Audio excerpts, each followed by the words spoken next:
What's up? This is the MVPS Southeast Championship layout for Event 4, and let's get into it. So I actually wanted to draw the zones beforehand because I feel like this takes me quite a bit of time, and I usually say, but you could change these if I give them more thought. So I wanted to do that here. So as always, the Dorito zone is always Iowa or Dragon. We should say Iowa or Dragon, Nevada, Texas, Oklahoma, and Arizona or Charger. Just to reiterate this for the billionth time, I'm sure everybody who's watched my layout review videos gets tired of me saying this. These zones are, we draw these zones as a way to figure out where we would likely find somebody in a breakout, and if we eliminate somebody out of this zone, that we then call that zone.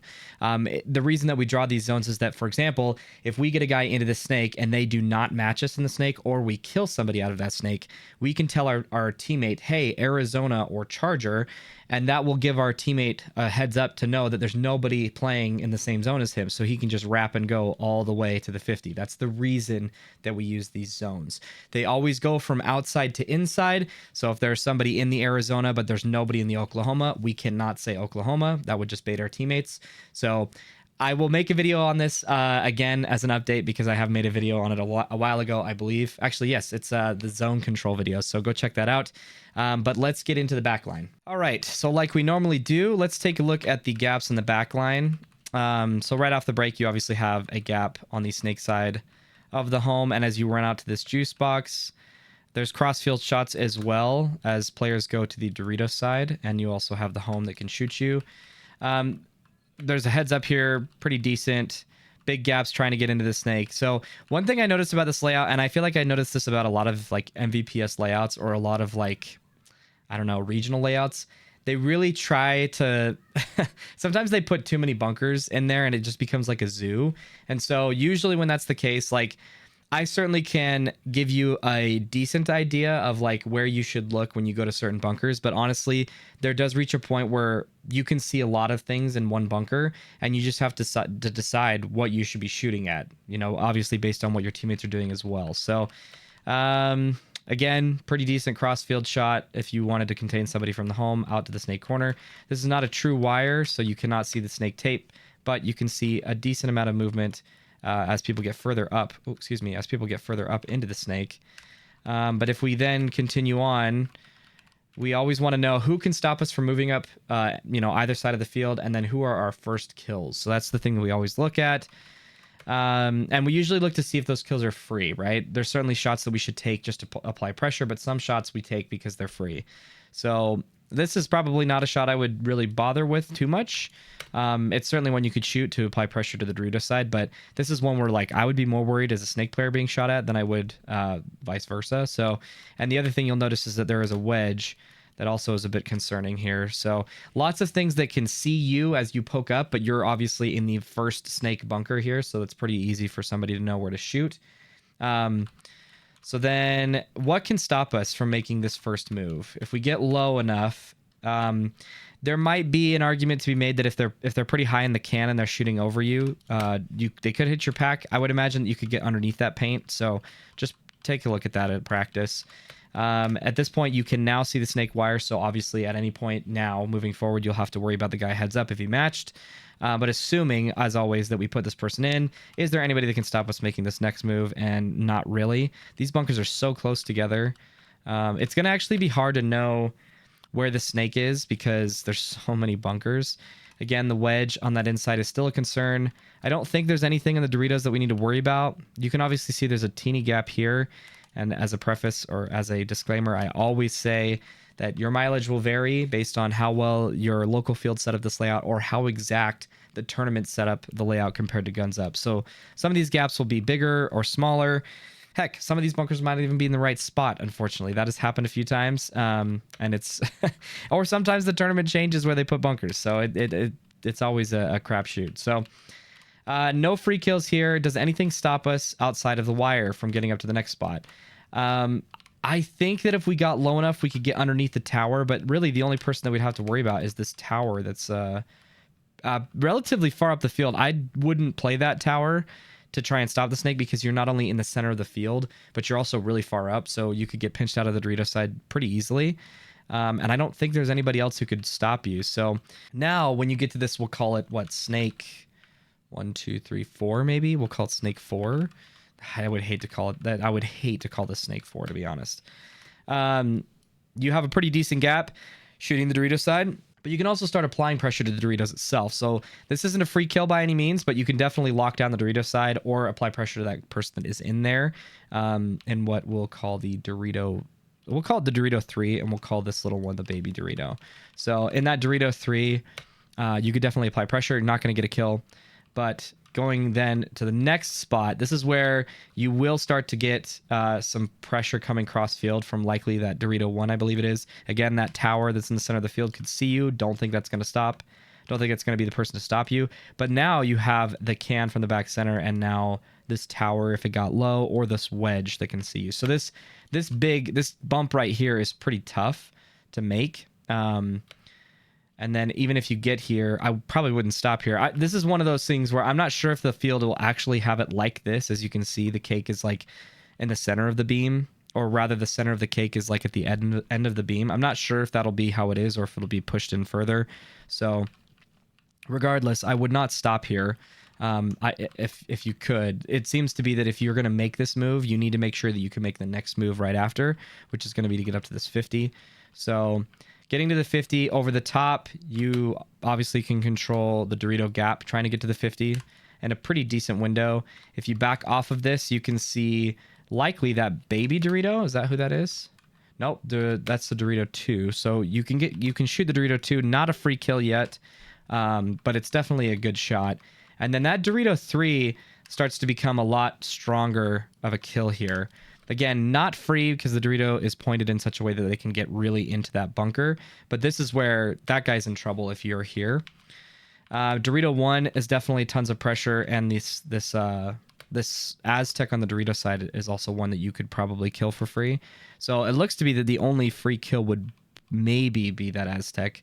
But obviously you can see I'm backed off quite a bit from this bunker. So if you were to get up into it and actually play, you have all the same angles we just talked about, but now you can shoot at the home, the tower, the wedge if they were there. This is a really scary battle if they're that close, and you can even wrap further to shoot somebody on the inside, or rather your side of the field. So no free kills in the snake yet, and then if we go all the way to their side, is there anybody that can stop us? So who could stop us from this first one? Oh, this gap is pretty big, or not big, but it's got a lot of people that can see you. So it looks to be that they can only have one person, though, doing this job, because if they have a guy in the can and the guy in the wedge and they're both shooting at you, that's actually really bad for them, because the can might accidentally shoot the wedge guy in the back of the head, whatever the case is. So you're only going to have to get through one gun, again, assuming that you have wire control. And now going up to their snake side, now you kill the baby for free, you kill the wedge for free, you kill the 50 for free, the Aztec, the tower, the can. Yeah, you get a lot of free kills, except for that Dorito 1 is pretty safe.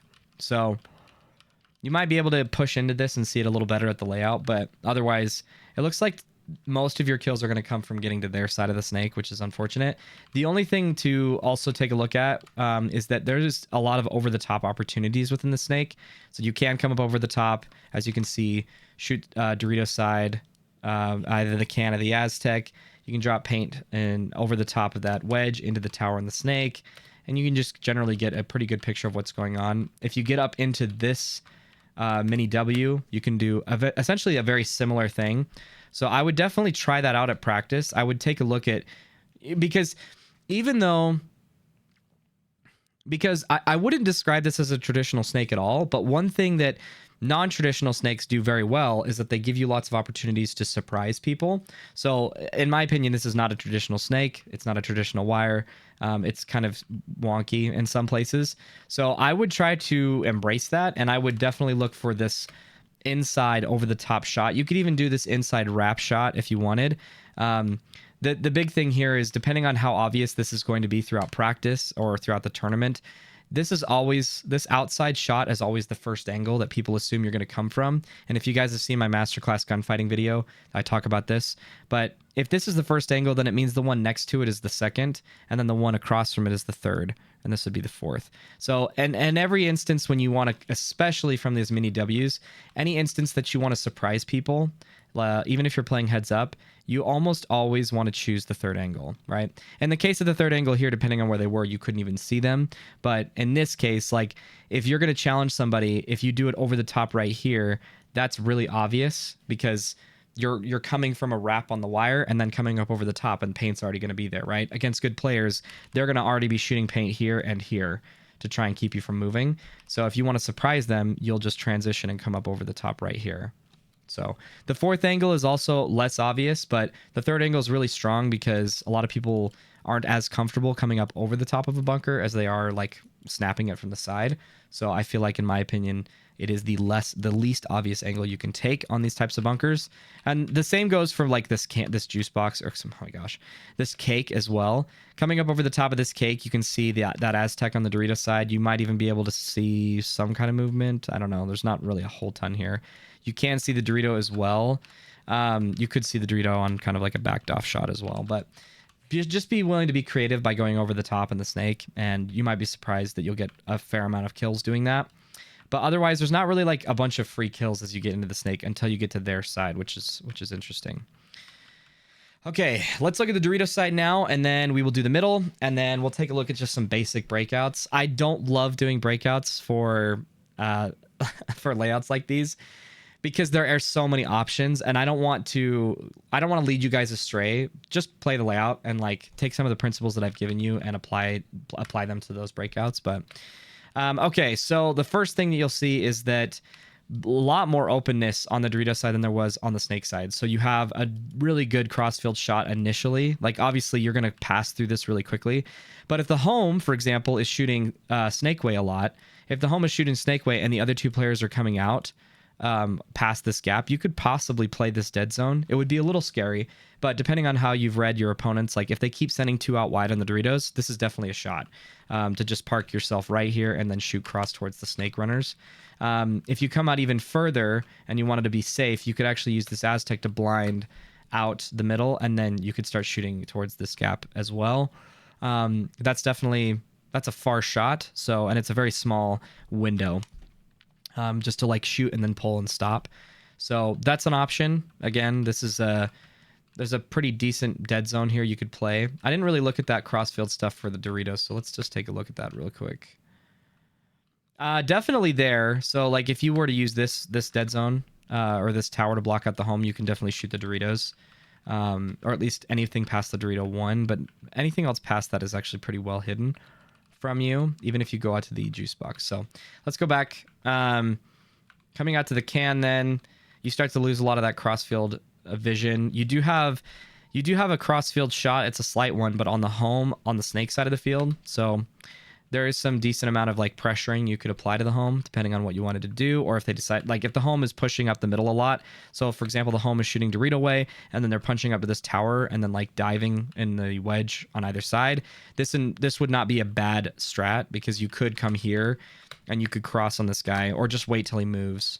So you could cross on him on this side and you could cross on him on the other side and pinch him out, or just wait till he takes that bite and kill him.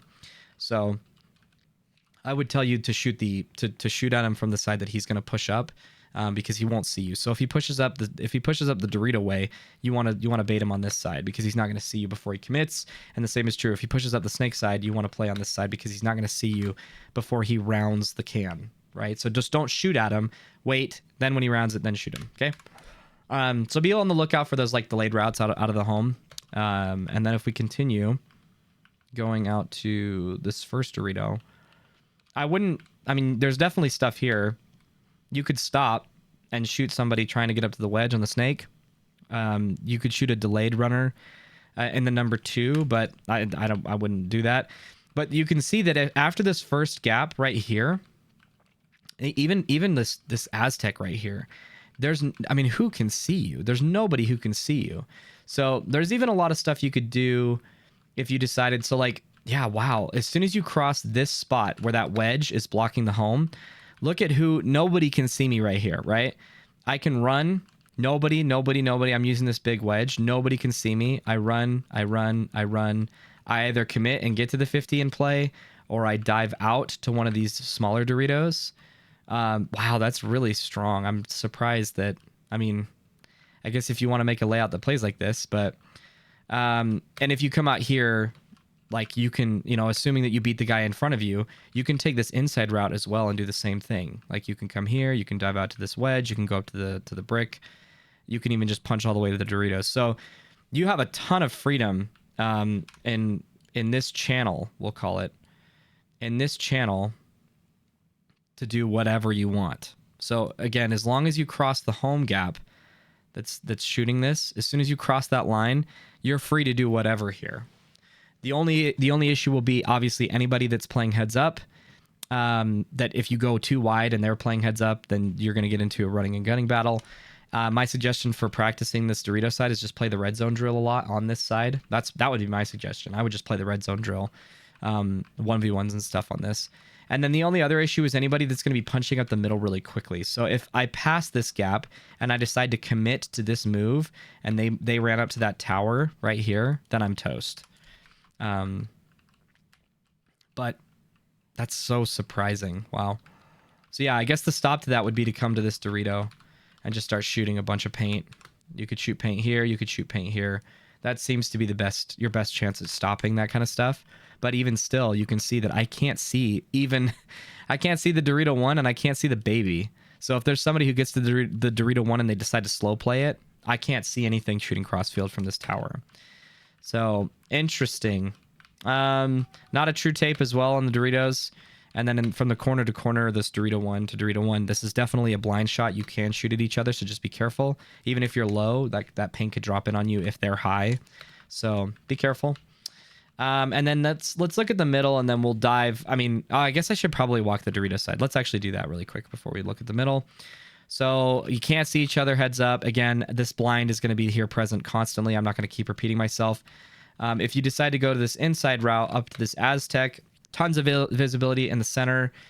Okay-ish visibility on the snake.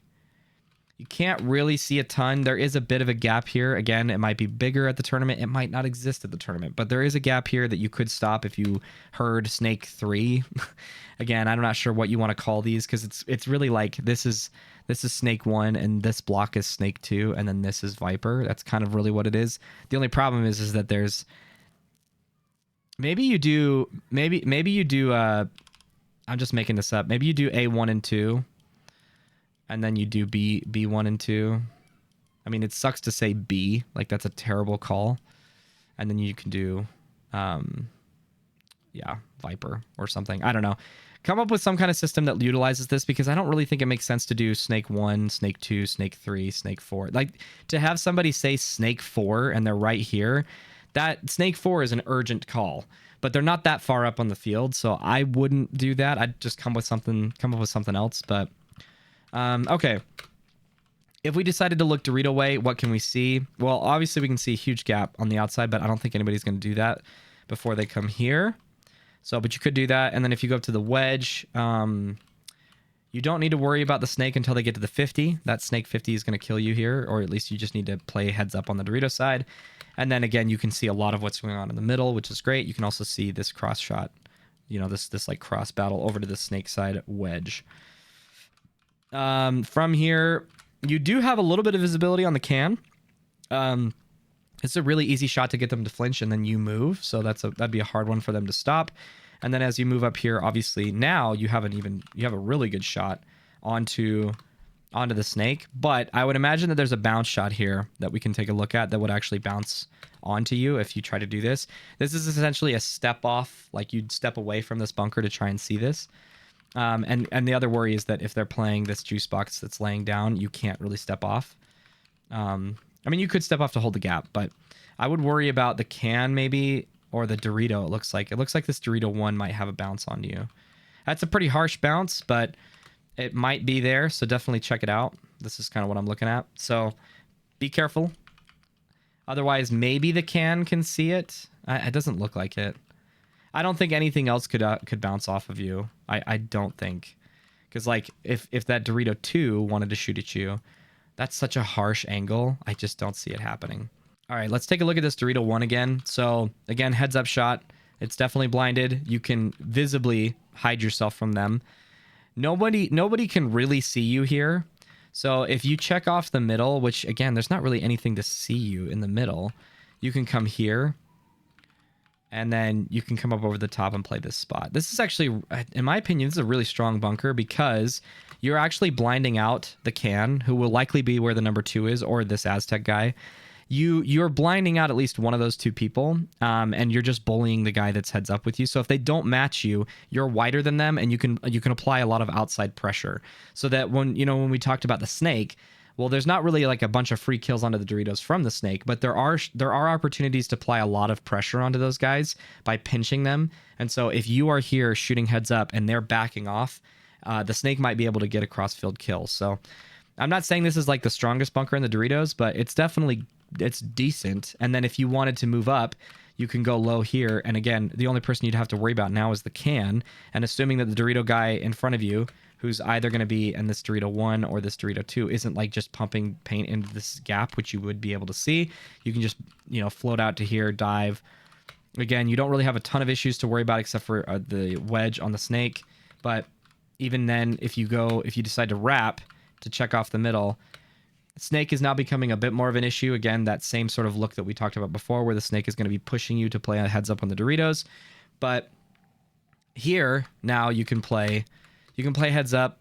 You're a bit more inset from the Dorito 1, which kind of sucks, but you now can see both players, which actually is not great for you.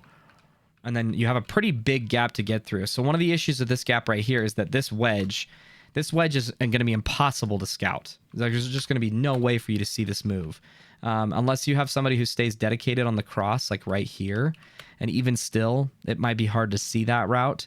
Because if they go from the can on this inside route and then dive, you won't actually see that guy unless he bumps the bunker. So this gap becomes really scary as you try to get out to this wedge. And the assumption, or the reason we would get to this wedge, is because now, as you can see, we start getting some kills. Nothing's free yet, but we could definitely get some packs in these 2 angles. If we float off or use this Dorito 3 as a blind, we can float off and kill the home. But we obviously can't do that unless we can get through this gap, and the wedge is going to be a huge problem. Even the juice box on the snake side could stop us, but they'd have to be shooting their paint to kill us. And if that were to be the case, we could just come here, we could come up to here, and we could shoot them right here on the loader, or we could punch at them and just run them down. Obviously, there's so much context that's missing in that move, but you get the idea.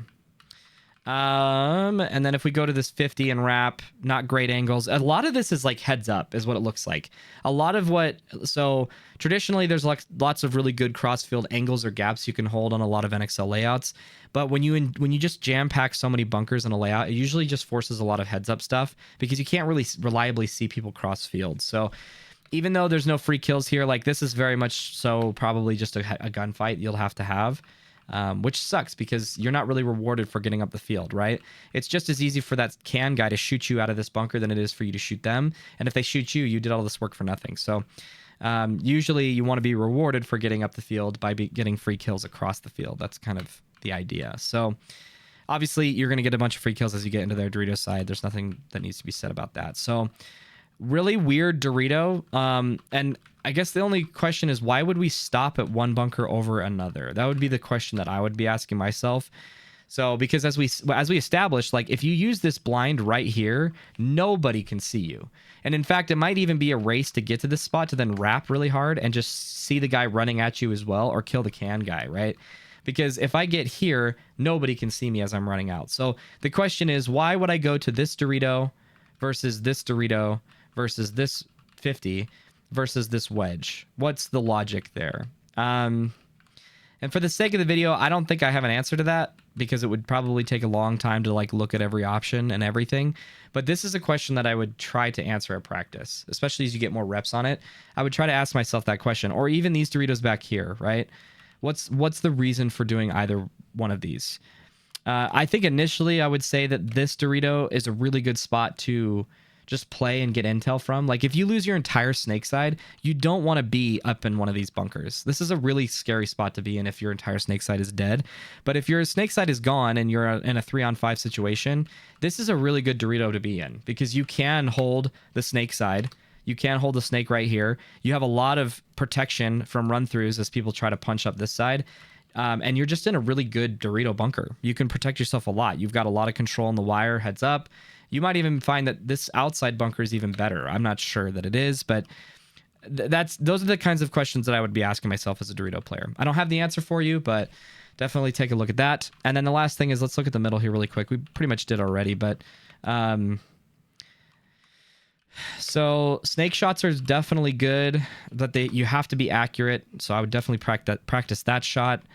Dorito shots are a little less good. You do have one right here you could shoot, but if they're low enough, you'll miss them. Shooting the 2 is always an option depending on how fast or slow they are. So you could do that. You could even wrap to get yourself a little bit better of an angle. You just obviously have to worry about the guy that's in the home as well. But if you wrap, you have at least a little bit better of a shot onto the number 2 on the snake, or excuse me, the Doritos. And if you do the same thing here, you have a little bit wider of an angle as on the number 2. So that's in the case that you want to shoot the 2s. I don't know if I would be playing the home if I want to, or I don't know if the home's job is to be shooting the runners. It doesn't feel like there's a lot of really great shots there. And then it looks like probably your best option to kill the guy that's doing like those weird Dorito routes that we just talked about is actually this tower guy, because you could put your paint on the outside of this can and likely kill somebody, and that same angle will shoot somebody who plays like loose and sloppy that tries to go in front of that can. So if we looked at it from this other perspective, what that would look like is right here. If I tried to take this route, this shot is what would kill me right here from the home. So otherwise, if they go around this spot, you can't see it, right? So your hope is to shoot them right here. That's your hope from the home and between the Aztec and the can. If you're tall, you might be able to get some.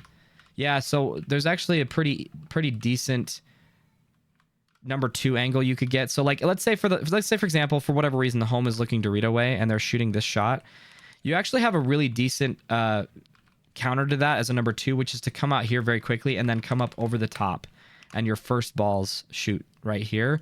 As soon as that guy flinches, then you take the bite to go either here, or if you played back far enough, you just go to the can and then you can do whatever, like we've established.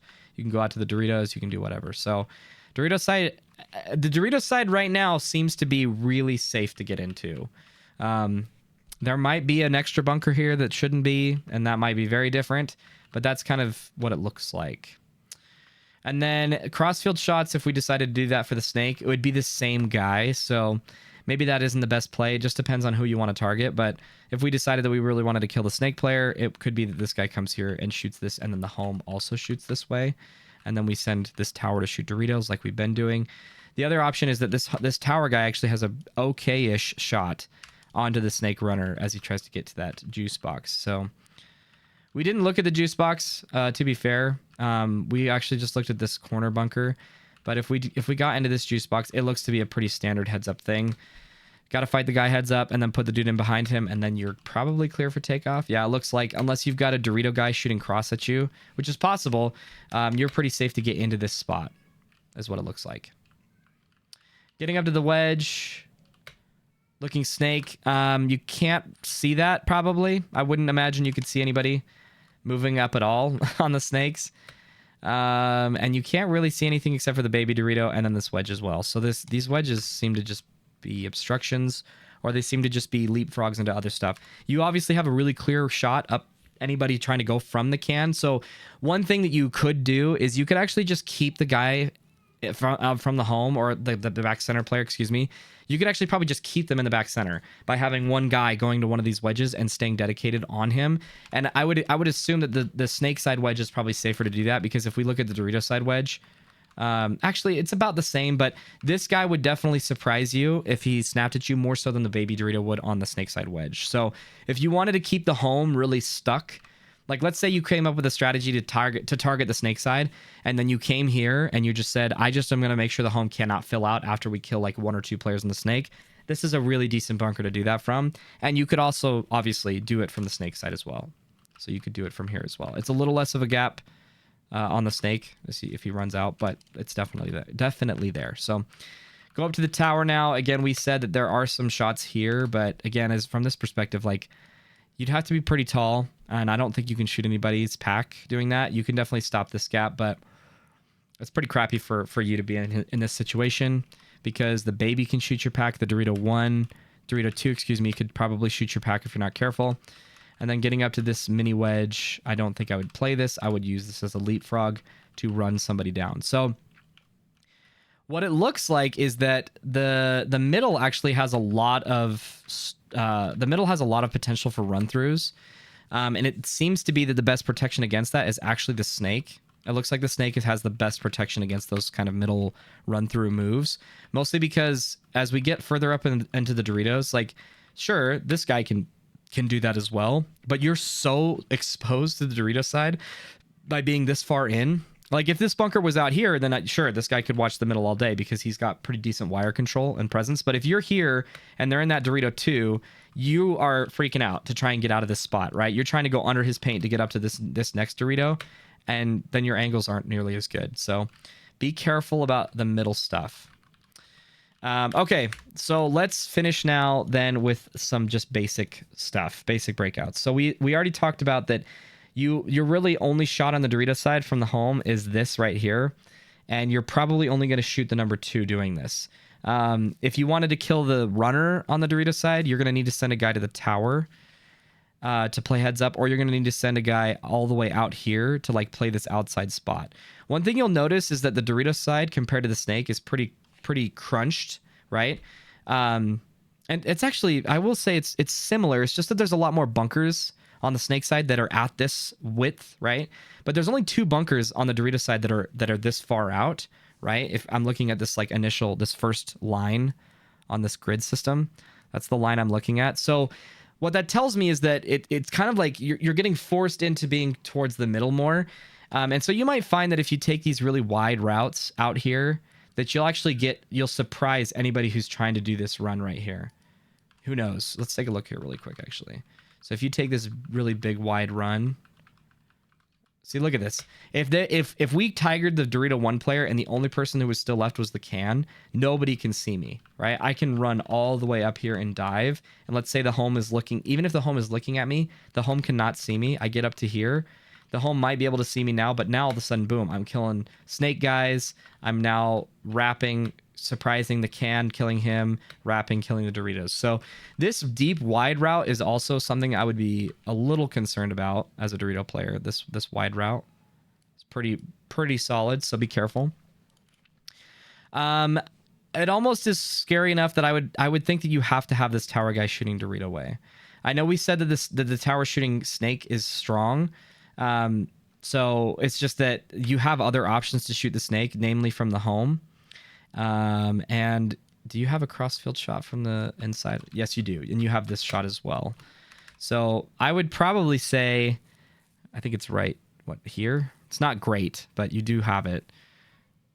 So a lot of the angles are just really scuffed off the break. It actually looks like you can get pretty deep, in a lot of spots off the break. So as far as what your number 1 is going to do in the Doritos, honestly, it's hard. It's almost impossible for me to say, because this entire area is an option for you off the break, more so than it has ever been on any layout I ever viewed in a while. So that, again, that route is here. As soon as you enter this zone from that route, you can choose whichever bunker you want to go to. Your biggest threat is anybody who punches up the middle right off the break, and that can be countered very easily by sending somebody here shooting for that, or even the home, like wrapping and shooting it for it heads up. There's lots of ways to stop that. So you're pretty safe, in my opinion. And then the 2 is just a supporting route, right? My biggest thing for you to understand, anybody who's watching this, is understand like the basic principles of a breakout. And I've talked about it in other videos, breakouts and game plans. There's other videos I talk about it. But the idea is that you don't want to send 2 people through the same gap.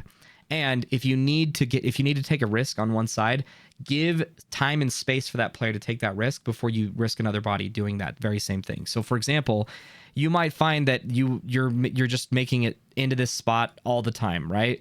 All the time you're getting up into this wedge, or even this guy's getting up to the 50, no problem. Well, that's fine, but you don't want to send a dude up here as well as you're also taking that risk. And the biggest reason is if you die right here, you certainly can fill out. But if, for example, you are in this spot and they die here, you might get stuck and now you're not able to get out wide, right? And it's also just that you don't need to take this risk. Let's say, for example, you lose your snake 2 and the home shifts over and you're committed to this spot and your teammate's already dead right here, right? Well, now you have a really lopsided breakout where you've got a buddy here, a dude here, and you've got no home and nobody on the outside of you. You have to become the attacker, but you're also in a really awkward spot to do so, right? Because even if you come to this wedge, you can easily get run down. So the idea is that you want to have some level of self-preservation at the beginning of a breakout, and that if you risk one body, don't risk another one right off the break. Give him some space. You can either double stack the home and then punch out, or you can play this den zone right here and block people. And then when your front player makes it alive, then you can decide, okay, I'm going to punch up with him, or I'm going to go outside to protect him and, like, you know, shoot his wire. That would be what I would do probably. I would try to play this bunker a lot. I think this is a really, really good bunker to support people in. And if you end up becoming the attacker, you can also go here, and it's also very strong. So I would imagine that your setup is going to be something like this, where the 1/2 is going to be there and the 1/2 is going to be here. Either one could be that, right? So that's my assumption as to where people are going to play a lot. And then I think somebody's going to be playing this bunker most of the time. And I think the snake is going to be tough to get into. I'm not sure where people will, you know, obviously depending on the division you're playing in, where those shots are hitting. You might find that people play this spot a lot because it's easy to get into this snake 2, we'll call it, easily. But obviously you have a different route where you can take the outside. So I would imagine that you'll find the snake 1 in one of these 3 bunkers. I'm calling this like a bunker, this a bunker, and this a bunker. Pretty safe to assume that. And then I would assume that your number 2 is going to be right here most of the time. It's also possible that your 3 plays here and your 2 plays here and your 1 plays in this zone, and then your 3 becomes your support player while this guy stays cross. That really doesn't matter. Like those things can interchange, but it's just about, you know, making sure that you're supporting your attackers and stuff like that. So that's it. Hopefully that was helpful. Sorry this is coming out so late, but let me know if it was helpful down in the comments below. And also be sure, if you guys haven't seen yet, Go Sports is featuring me in an interview tomorrow, I think at like 4 p.m. Mountain Time, my time. So 3 p.m. Pacific. But be sure to check out that video. I have some other videos coming out through Go Sports here pretty soon. So if you guys are in the Discord server, you will be pinged when those are live. If you're not in the Discord server, you're missing out. Please, like, there are so many people who tell me, like, I don't have Discord. Is it free? Discord is free. You can get it on your phone. There's a lot of resources there, and you can ask me any questions. So please be sure to join the Discord server. We're almost to 1,000 members, which is crazy. But that's it. I'll see you guys next time. Bye.